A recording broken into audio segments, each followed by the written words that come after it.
বাংলাদেশ আওয়ামী লীগ বিশ্বাস করে জনগণই সকল ক্ষমতার উৎস। জনগণের এই সংগ্রামের বিপরীতে দেশ বিরোধী একটি অপশক্তি লাগাতারভাবে নানামুখী ষড়যন্ত্র চক্রান্ত চালিয়ে যাচ্ছে। চিহ্নিত এই অপশক্তি বাংলাদেশের গণতন্ত্র, স্থিতিশীল রাজনৈতিক পরিবেশ এবং জনগণের ভোটাধিকারকে নস্যাৎ করতে নির্বাচন বিরোধী অপতৎপরতায় লিপ্ত।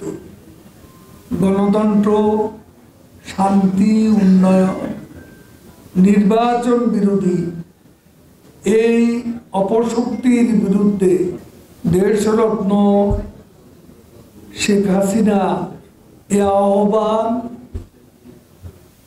মুক্তিযুদ্ধের সপক্ষের শক্তি এবং সকল গণতান্ত্রিক ও প্রগতিশীল শক্তির কাছে আহ্বান যে বাংলাদেশের স্বাধীনতা, সার্বভৌমত্ব, গণতন্ত্র বিরোধী সাম্প্রদায়িক জঙ্গিবাদী যে অপশক্তি আজকে আমাদের স্বাধীনতার, গণতন্ত্রের ভিত্তিমূলে আঘাত করতে চাইছে, তাদেরকে আমাদের প্রতিরোধ করতে হবে, প্রতিহত করতে হবে এবং সেজন্য ঐক্যবদ্ধ হতে হবে।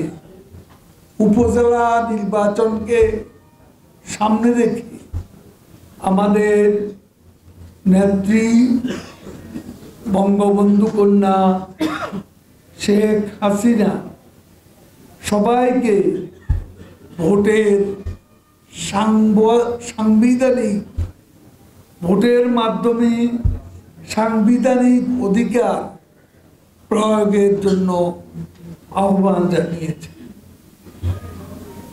ভোট দিয়ে আপনার নাগরিক অধিকার প্রতিষ্ঠা করুন। আওয়ামী লীগ ক্ষমতায় এসে হত্যা, ষড়যন্ত্রের রাজনীতি বন্ধ করেছে। আওয়ামী লীগই প্রথম স্থিতিশীল সাংবিধানিক গণতান্ত্রিক সরকার কায়েম করেছে। হত্যা, ও ষড়যন্ত্রের মাধ্যমে অবৈধভাবে ক্ষমতা দখলের পর রুদ্ধ হচ্ছে।